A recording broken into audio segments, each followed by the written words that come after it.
Welcome to Nirmaya Care, where health meets understanding.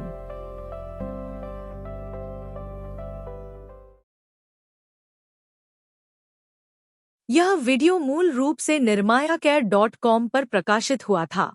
इस video के बिना सेंसर किए और विज्ञापन रहित संस्करण तथा अन्य स्वास्थ्य शिक्षा सामग्री के लिए nirmayacare.com पर जाएं। नमस्ते। आइए जिंदगी के एक बहुत ही अहम पड़ाव को समझने की कोशिश करते हैं। ये पहले पीरियड को समझने के लिए एक गाइड है। ये एक ऐसा बदलाव है जो अक्सर चुपचाप बिना किसी शोर के आता है। ये बस एक एहसास है, अपने होने की एक गहरी समझ की शुरुआत। ये एक बहुत ही निजी और प्राकृतिक बदलाव है।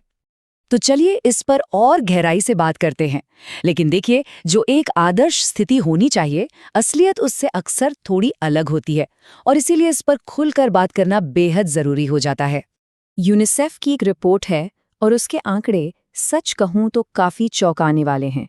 भारत में 71% लड़कियों को अपने पहले पीरियड तक माहवारी के बारे में कुछ पता ही नहीं होता। और जरा सोचिए, जब जानकारी की इतनी कमी हो तो डर, शर्म और बहुत सारा कंफ्यूजन होना तो लाजमी है। तो बस इसी स्थिति को सही जानकारी के जरिए बदलने की जरूरत है। चलिए अब थोड़ा इसके पीछे के विज्ञान को समझते हैं कि आखिर ये सब होता कैसे है।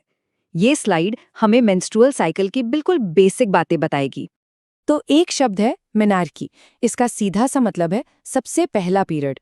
ये एक तरह से उस सफर की शुरुआत है जहां से शरीर में हर महीने हार्मोनल बदलावों का एक चक्र शुरू हो जाता है। देखिए, ये जो पूरी प्रक्रिया है, इसे हम बहुत ही आसान स्टेप्स में समझ सकते हैं। हर महीने शरीर एक संभावित प्रेगनेंसी के लिए तैयारी करता है।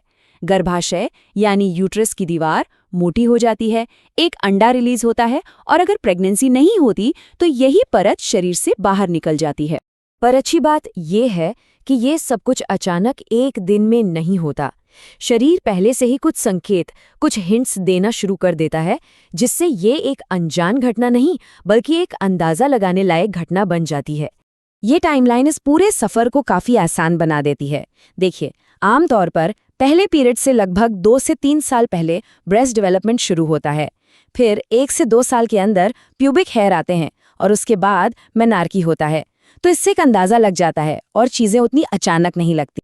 इनके अलावा भी शरीर कुछ और आम संकेत देता है, जैसे चेहरे पर मुहासे यानी एक्ने निकलना, कभी-कभी वाइट डिस्चार्ज होना या फिर शरीर की गंध में हल्का सा बदलाव आना।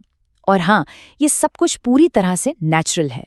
तो ठीक है, संकेतों की बात तो हो गई, पर सबसे बड़ा सवाल, जब ये पहली बार होता है तो आखिर महसूस कैसा होता है, क्या उम्मीद करनी चाहिए? तो ये रहे कुछ आम लक्षण, जैसे पेट के निचले हिस्से या पीठ में दर्द, जिसे हम क्रैम्प्स करते हैं, सूजन या ब्लोटिंग महसूस होना, ब्रेस्ट में थोड़ी सेंसिटिविटी लगना, मुहासे, मूड में उतार चढ़ाव और थोड़ी ज्यादा थकान। ये सभी बहुत ही सामान्य अनुभव हैं।